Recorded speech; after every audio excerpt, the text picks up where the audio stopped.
오늘 이 시간을 몇 달 전부터 기도하며 준비해 왔습니다. 강대상에 언제 설지는 몰랐지만 오늘의 말씀의 주제까지도 사실 예전부터 준비해 왔습니다.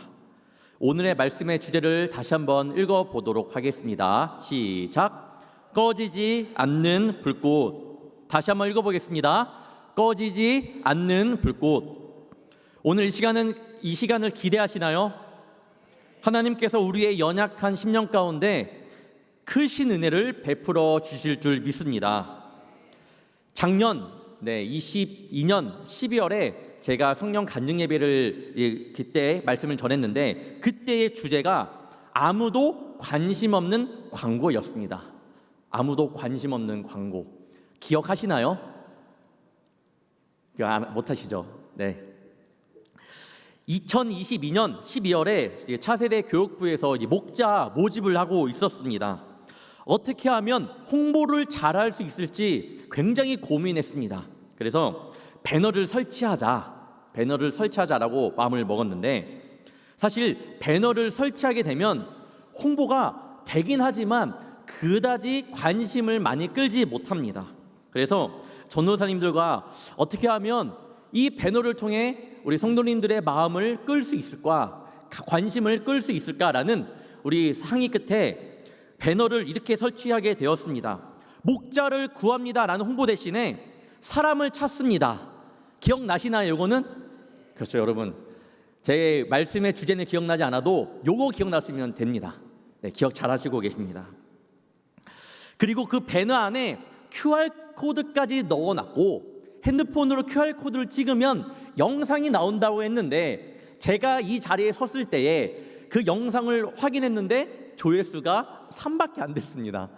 그래서 제가 여러분 관심 좀 가져주세요 라고 이렇게 목자 모집에 대한 홍보도 하고 말씀도 전하고 그런 바람을 가지고 말씀을 마쳤습니다. 그 이후에 많은 분들이 결단하실까? 어떻게 될까? 라고 생각하며 마음을 졸이며 기도하며 기다렸습니다. 그런데 그때부터였습니다.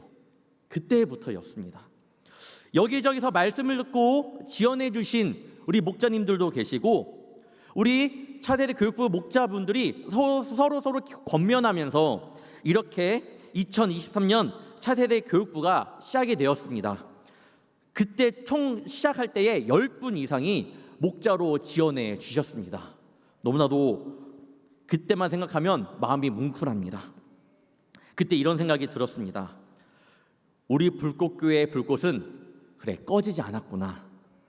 하나님께서 불꽃교회를 향한 분명한 계획이 있으시구나. 아멘이신가요? 우리 불꽃교회의 불꽃은 지금도 꺼지지 않고 있고요. 앞으로도 분명히 꺼지지 않을 줄 믿습니다. 그래서 그때 이후로 성령 간증 예배 때 다시 한번 말씀을 전하게 될 때 나 꺼지지 않는 불꽃이라는 주제를 가지고 설교해야겠다라는 마음을 가지고 지내오다가 오늘 이 자리에 서게 되었습니다. 그리고 감사하게도 그 꺼지지 않는 불꽃은 지금까지 계속 타올라 그 이후로 새로 온 목자 몇몇 분들이 더 지원을 해주셔갖고 총 15분이 새롭게 시작하게 되었습니다. 기존에 열심히 섬겨주고 계신 우리 목자분들과 올해 새로 섬겨주시는 모든 목자분들에게 이 말씀의 자리를 빌어 감사의 마음을 전합니다. 감사합니다. 그리고 목자분들이 채워지긴 했지만 목자의 수는 여전히 부족합니다. 차고 넘치지 않습니다. 부족합니다. 성령께서 마음의 감동을 주시어 부족한 부석 가운데 목자분들이 채워지는 역사가 또 한 번 우리 불꽃교회 가운데에서 일어나길 소망합니다. 아멘. 여러분 그 PPT 하나 보여드릴 텐데요. PPT를 보시고 우리 성도님들은 옆에 있는 현수막을 보시길 바랍니다. 뭐 아무데나 보셔도 좋을 것 같은데 여름 성령학교와 수련회를 진행합니다. 네, 진행해요. 날짜 다 보이시죠? 이 시간 우리 성도님들 그리고 영상으로 보고 계신 분들은 눈을 감고 핸드폰에 손을 올려주시면 감사하겠고요. 우리 성도님들도 다 일단은 손으로 오른손 들어볼까요? 오른손 들어보고 이 현수막을 가리키세요. 지금 현수막을 아무거나 뭐 PPT나 현수막 가리키세요. 눈을 감습니다. 그리고 막 흔드세요. 지금 흔드세요. 제 멈추라고 할 때까지 흔드세요. 멈추세요. 자, 눈 뜨세요. 어디 가리키고 있나요? 어느 부서예요? 여러분, 이번 여름입니다. 네, 여름이에요. 저는 예전에 어느 교회에서 갑자기 그 주보에 선교 간다고 선교 한 열 몇 군데를 다 써놓은 거예요. 갑자기 그 목사님께서 펜을 드십시오, 주보에 손을 대십시오, 펜을 올리십시오, 눈을 감고 떨어뜨리십시오. 네, 그렇게 해서 선교를 진짜 간 청년들이 있습니다. 우리 성도님들 잘 찍으셨죠? 괜히 이렇게 하다가 십자가 찍으셨으면 십자가를 지고 다시 하는 겁니다. 알겠죠? 감사합니다. 뿐만 아니라 이 시간 간절히 바라옵기는 오늘도 하나님의 말씀을 듣고 함께 기도하는 모든 분들 가운데 성령의 불이 가득 임하기를 축원합니다. 우리 교회 불꽃교회예요. 불꽃교회. 앞으로도 불이 꺼지지 않는 교회가 되어야 하잖아요. 우리 마음이 늘 성령의 불로 활활 타오르는 우리 성도님들 되시길 축원합니다. 오늘의 말씀의 주인공은 모세입니다. 모세는 아시다시피 이스라엘 백성들을 모두 출애굽시켰던 아주 위대한 인물이죠. 말씀을 통해 보았기 때문에 말이 출애굽이지 사실 출애굽하기까지의 과정은 굉장히 힘들었습니다. 너무나도 힘들었습니다.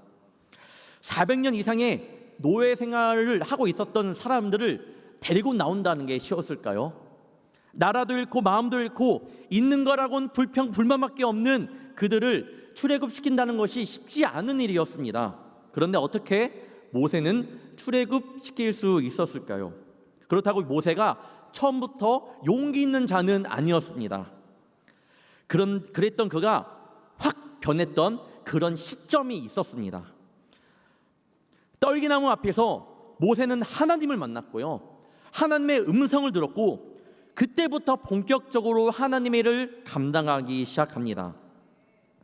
모세가 불이 활활 타오르는 떨기나무 가운데에서 하나님을 만나 자신의 모든 인생이 변했던 것처럼 우리도 우리의 삶 가운데 성령의 불이 임하면 우리의 모든 삶이 송두리째 바뀔 줄 믿습니다.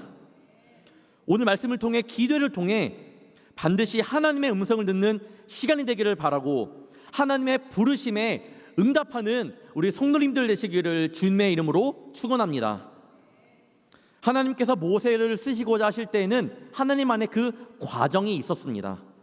이처럼 우리를 쓰시고자 할 때도 그 과정이 있는데 이 시간 말씀을 통해 하나님의 도구로 쓰임받는 시간이 되기를 바랍니다. 첫째, 하나님께서는요 훈련된 자를 사용하십니다. 하나님께서는요 훈련된 자를 사용하십니다. 하나님께서는 일할 때 반드시 그 준비 과정이 있습니다. 모세도 하나님께서 그냥 부르신 것 같지만 그의 삶 자체를 하나하나 보면요 하나님의 훈련의 과정들이었습니다. 저는 모세의 훈련의 이 모든 과정을 40이라고 부르고 싶습니다. 첫 번째 40은요 애굽에서 보낸 40입니다. 이때는요 신앙과 그리고 세상의 지혜와 세상의 실력들을 쌓는 훈련이었습니다. 모세는 어려운 상황 가운데 갈대 상자에 버려지게 되었습니다. 하나님의 은혜로 생명을 건지게 됩니다. 또한 그를 젖먹이던 자도 이것도 하나님의 은혜죠. 모세의 어머니였습니다. 출애굽기 2장 10절을 보겠습니다. 그 아이가 자라매 바로의 딸에게로 데려가니. 모세는요 어릴 때 감사하게도 어머니의 손으로부터 양육이 되었습니다. 그러니 자라면서 양육되면서 어머니의 신앙을 물려받았겠죠. 그리고 그의 누이 미리암과 형인 아론과 지내면서 그의 믿음을 굳건케 하는 시간을 가졌습니다. 뿐만 아니에요. 그 이후로 이집트의 왕자로서 삶을 살았습니다. 그때 당대의 최고의 교육을 받았고 많은 것을 보고 많은 것을 배우는 그런 시간들을 가졌습니다. 이때는 세상적인 실력을 쌓는 그런 모세의 모습이었습니다. 이 실력들은 나중에 출애굽을 시킬 때에 바로 왕 앞에서 당당히 맞설 수 있는 힘이 되었고 많은 이스라엘 백성들을 통솔하는 그런 밑거름이 되었습니다. 사도행전 7장 22절에 이렇게 말씀합니다. 모세가 애굽 사람의 모든 지혜를 배워 그의 말과 하는 일들이 능하더라. 예수 믿는 이들은 말씀은 당연하고요, 세상적인 지혜와 지식 또한 배울 필요가 있습니다. 너무나 세상을 등지고 살아서도 안 돼요. 현대 신학자 가운데 이 칼바르트라는 신학자가 있는데 이렇게 말했습니다. 한 손에는 성경, 한 손에는 신문. 위로는 하나님의 뜻과 계획을 알기 위해 성경을 가까이 해야 하고, 아래로는 세상에 대한 깊은 지혜를 가지기 위해, 깊은 이해를 가지기 위해 신문을 가까이 해야 한다라는 그런 말씀입니다. 믿음을 쌓는 것이 당연히 우선시 되어야 되겠죠. 당연히 말씀이 우선입니다. 하지만 세상적인 실력을 쌓고 세상을 아는 것도 너무나도 중요합니다.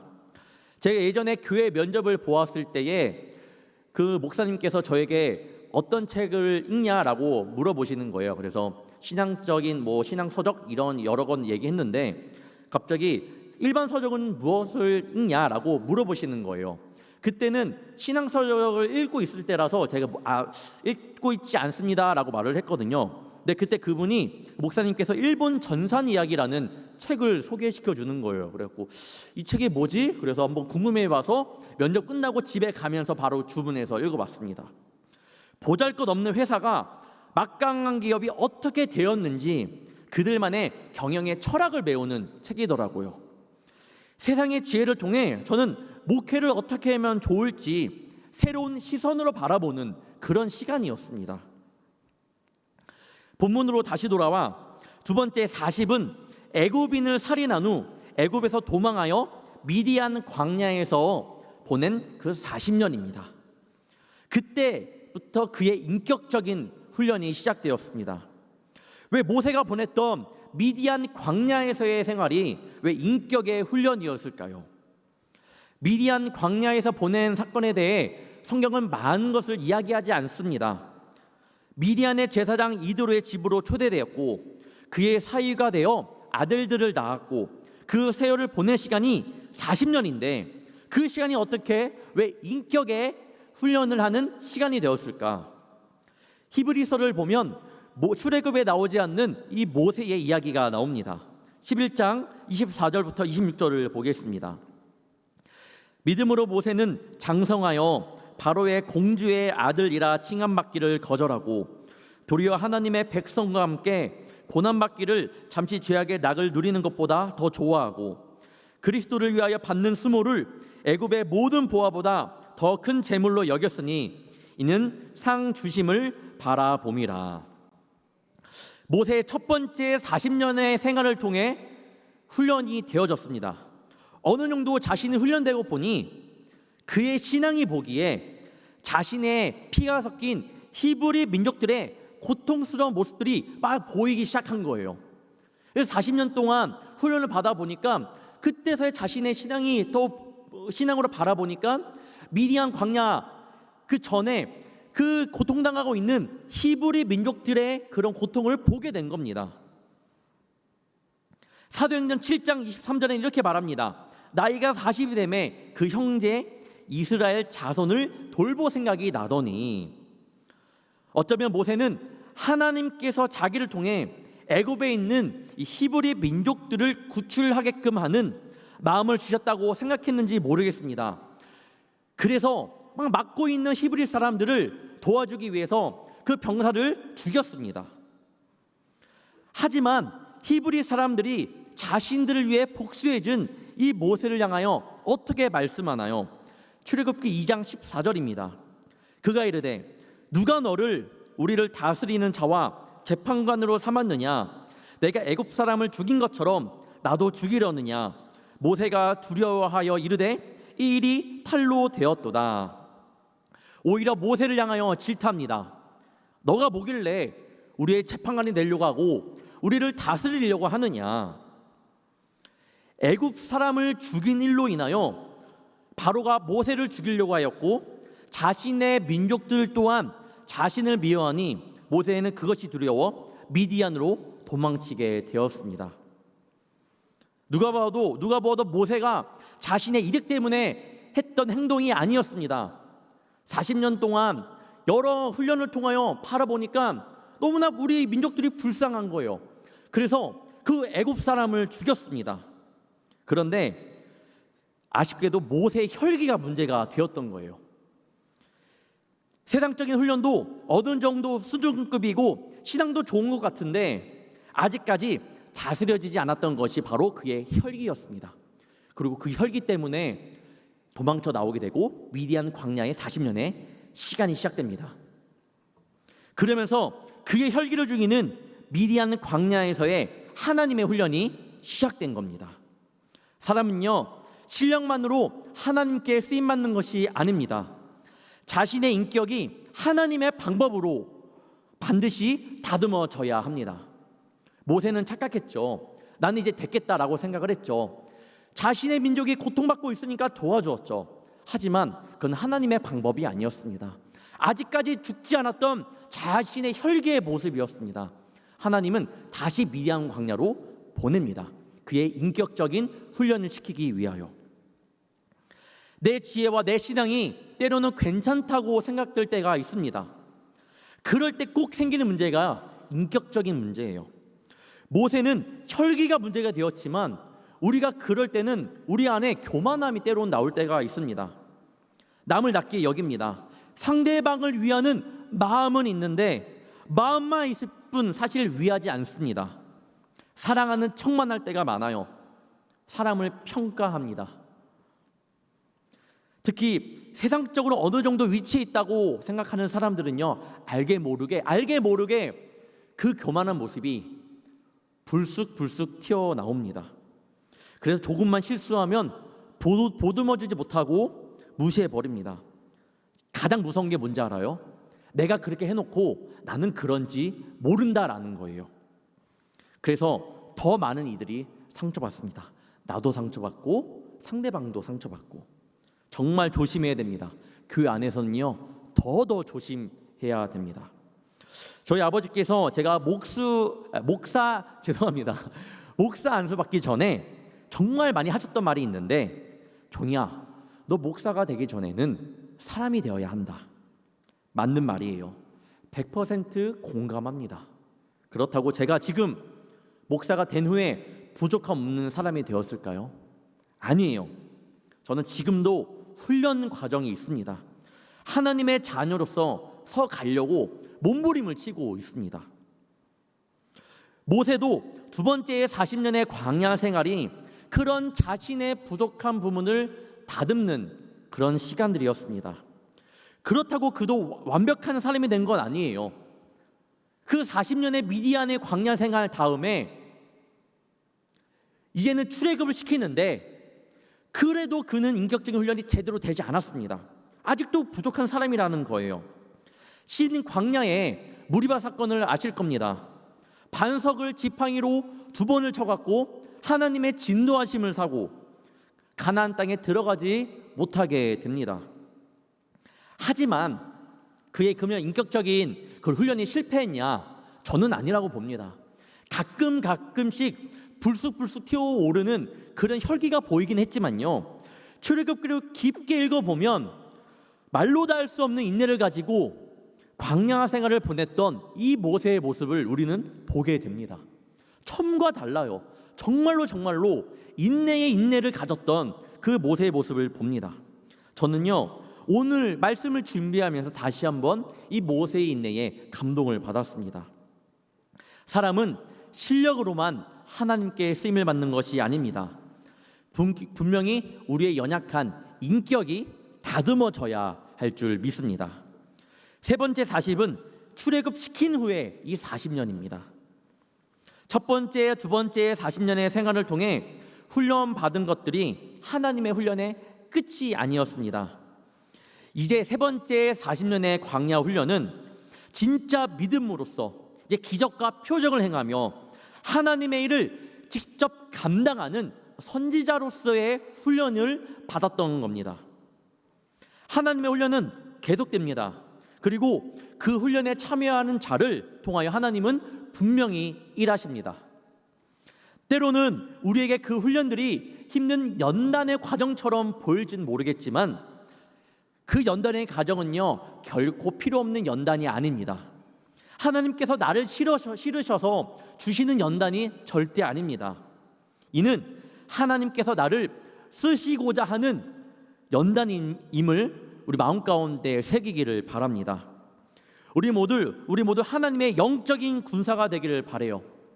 하나님께 훈련을 겪어서 거친 다음에 우리가 영적인 군사가 되어 우리 불꽃교회를 살리는데, 우리 한국교회를 살리는데, 또한 무너져 가고 있는 이 한국교회의 차세대 어린아이들의 믿음을 살리는데 꼭 사용받는 우리 성도님들 되시길 주님의 이름으로 축원합니다. 둘째, 하나님께서는요, 연약한 자를 사용하십니다. 오늘 말씀에서 모세가 양떼를 몰다가 하나님의 인도하심으로 인하여 호렙산에 이르게 됩니다. 모세는 그곳 가운데에서 불이 활활 타오르는 떨기나무를 보게 됩니다. 사실 이 사막의 떨기나무는 작고 메말라 있기에 사막의 뜨거운 열기에 불이 쉽게 붙습니다. 그러면서 검게 타면서 사그라지는 게 정상입니다. 그런데 모세가 보았던 그 떨기나무는 불이 붙었어도 오랫동안 타도 결코 사라지지 않았습니다. 꺼지지 않는 불꽃이 임하고 있는 그 떨기나무는 무엇을 말하는 걸까요? 이 떨기나무는 바로 모세를 가리킵니다.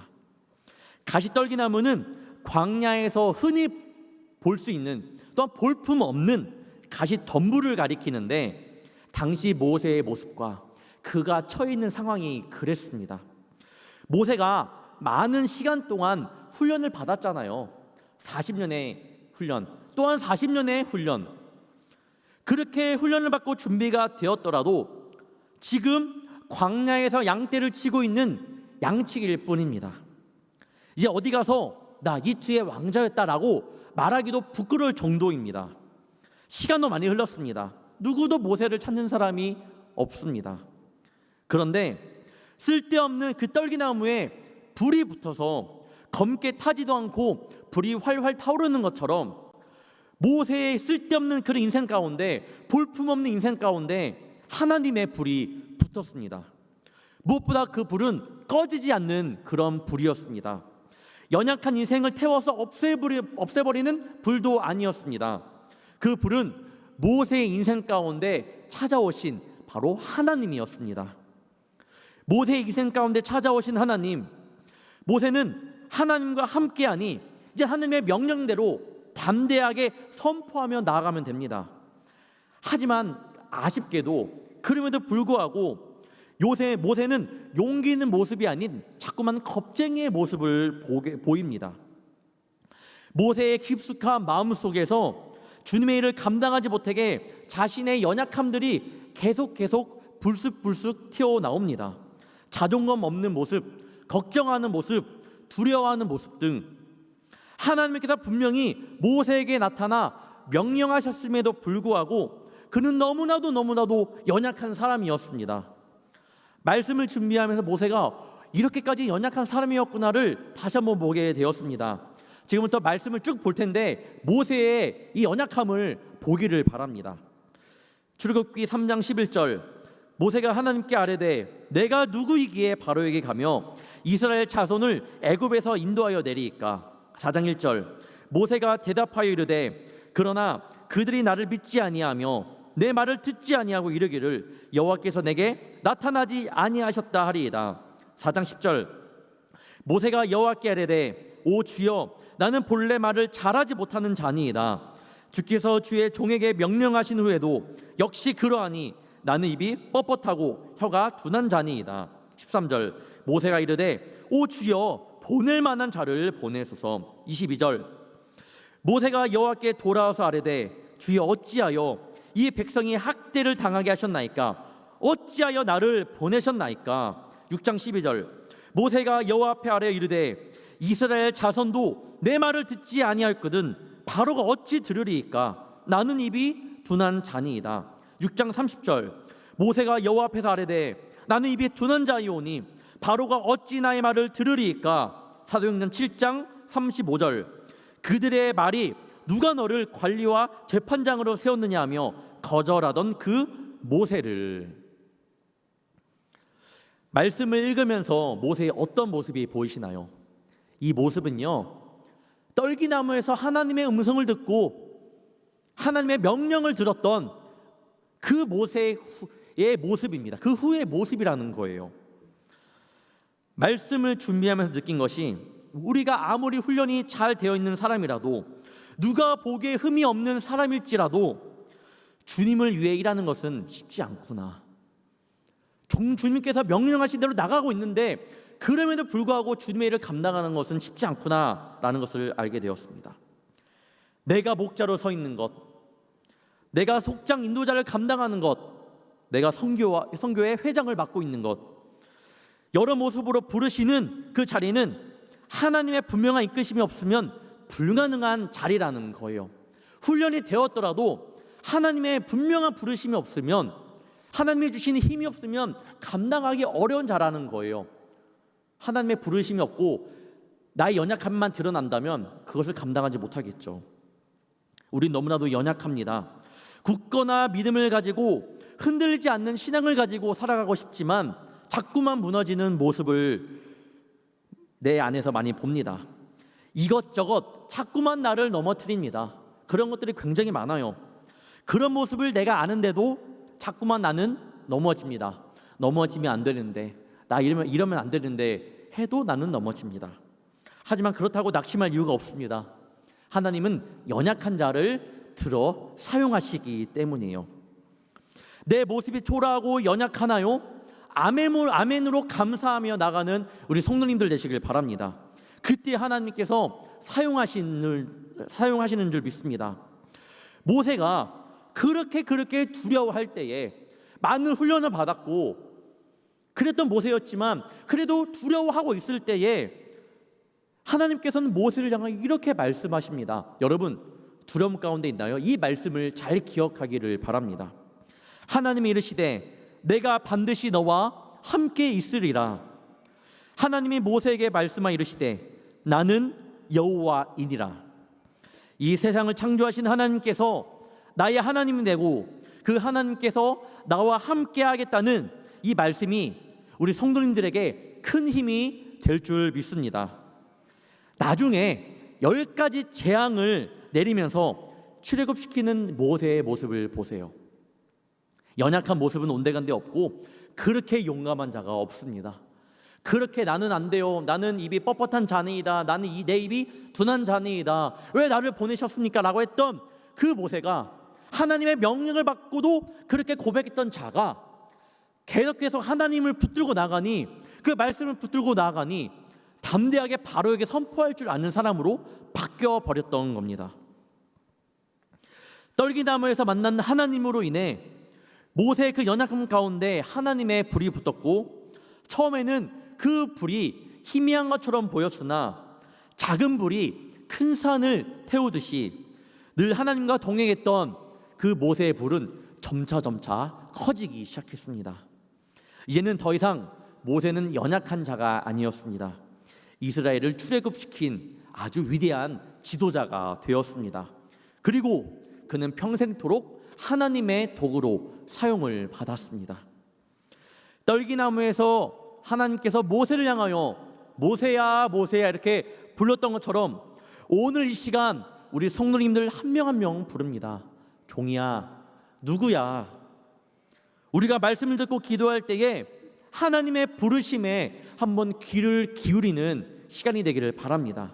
그리고 그 부르심 가운데 주님, 내가 여기 있나이다, 말씀하여 주시옵소서. 내가 부족하지만 연약하지만 순종하며 나아갑니다 라고 고백할 줄 아는 우리 성도님들 되기를 바랍니다. 그때에 나의 약함이 나의 강함이 되는 시간입니다. 마지막으로 세 번째, 하나님께서는요 거룩한 자를 들어 사용하십니다. 하나님께서 모세를 사용했던 곳 어디였나요? 엄청난 곳도 아니었고요, 특별한 곳도 아니었습니다. 그냥 평범한 산이었습니다. 쉽게 볼 수 있는 산이기도 합니다. 하나님께서는 그곳에서 모세를 부르시고 이렇게 말씀합니다. 하나님이 이르시되 이리로 가까이 오지 말라. 내가 선 곳은 거룩한 땅이니 내 발에서 신을 벗으라. 우리가 신을 벗는 곳은 어디예요? 구별되는 곳입니다. 그리고 그곳은 깨끗합니다. 집에 가시면 다 신발 벗고 들어가시죠?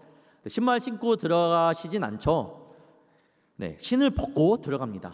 왜냐하면 구별된 장소이잖아요. 하나님께서 모세를 부르시고 그곳에서 신을 벗으라고 하는 것은 첫 번째로 우리가 사는 이 땅이 평범해 보일지라도 하나님께서 계시는 곳은 구별되고 거룩한 곳이 됨을 의미하는 겁니다. 그렇기에 모세에게 신을 벗으라고 말씀하심으로 이제는 너는 세상에 속한 자가 아니다. 이제 세상의 온갖 욕망과 욕심으로 더럽혀진 너의 모습을 벗어 던지고 하나님께 택함을 받은 자, 구별된 자, 바로 하나님 앞에 거룩한 자로 서라고 말씀하십니다.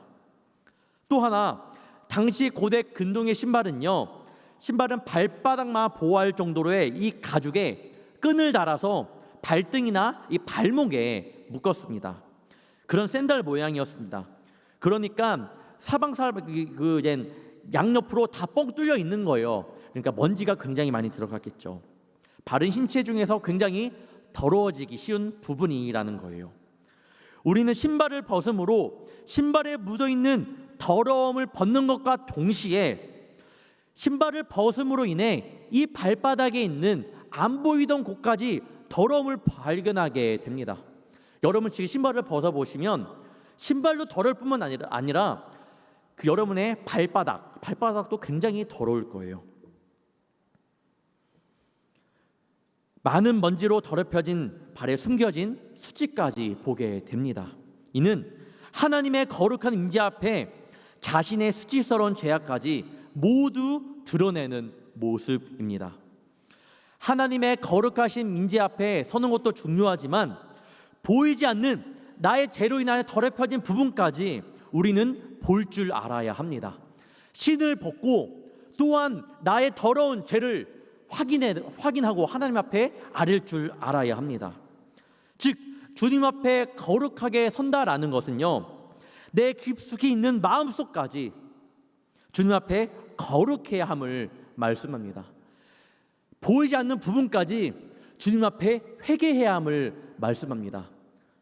세상적인 욕망, 세상적인 정욕만 버릴 뿐만 아니라 정말 그것뿐만 아니라 내 마음 속에 있는 그 깊숙한 그 죄악까지 주님 앞에 내려놓고 회개하며 나아가는 것이 바로 거룩한 자로 서는 것입니다.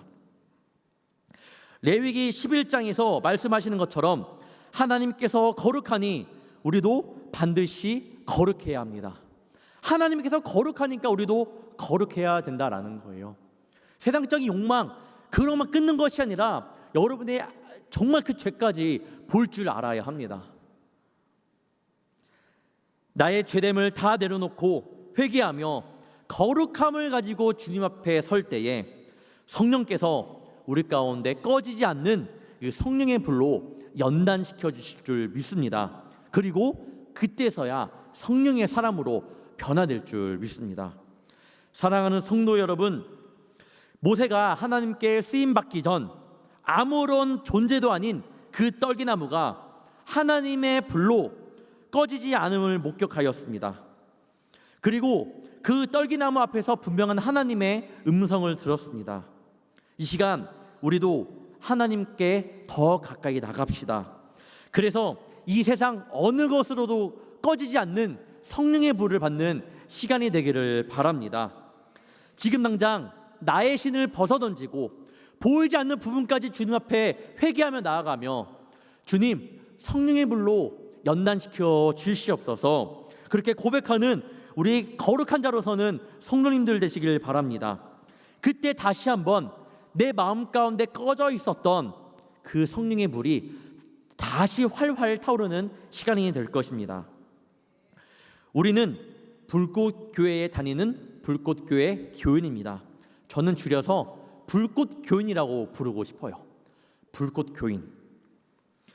우리 불꽃교인답게 오늘 시간 받은 성령의 불을 가지고 활활 타오르는 시간이 되기를 축원합니다. 더 나아가 작은 불이 큰 산을 태우듯이 여러분이 받은 이 꺼지지 않는 성령의 불이 내 사랑하는 가족과 내 사랑하는 이웃들을 살리는 그런 생명의 성령의 불이 되기를 바랍니다. 다 같이 저를 따라해보고 말씀을 마치도록 하겠습니다. 하나님, 나를 성령의 불로 태우셔서 죽어진 영혼 살리게 하옵소서. 하나님, 나를 성령의 불로 태우사 제단 위에 나를 드리니 열방의 불로 세우소서. 아멘. 우리 모두가 하나님의 자녀로서 성령의 불을 잃어버리지 않는 그런 자녀로서 거룩하게 서가기를 축원합니다. 주님 앞에 나아갈 때에 그 성령의 불이 우리 마음 가운데 가득 임할 줄 믿고 우리 불꽃교회가 진짜 불꽃교회가 되는 그런 시간이 되기를 축원합니다. 다 함께 불을 내려주셔서 우리 다 함께 기쁜 마음으로 주님 성령의 불을 진짜 우리에게 허락해달라고 간절한 마음을 가지고 우리 찬양하며 나아가도록 하겠습니다.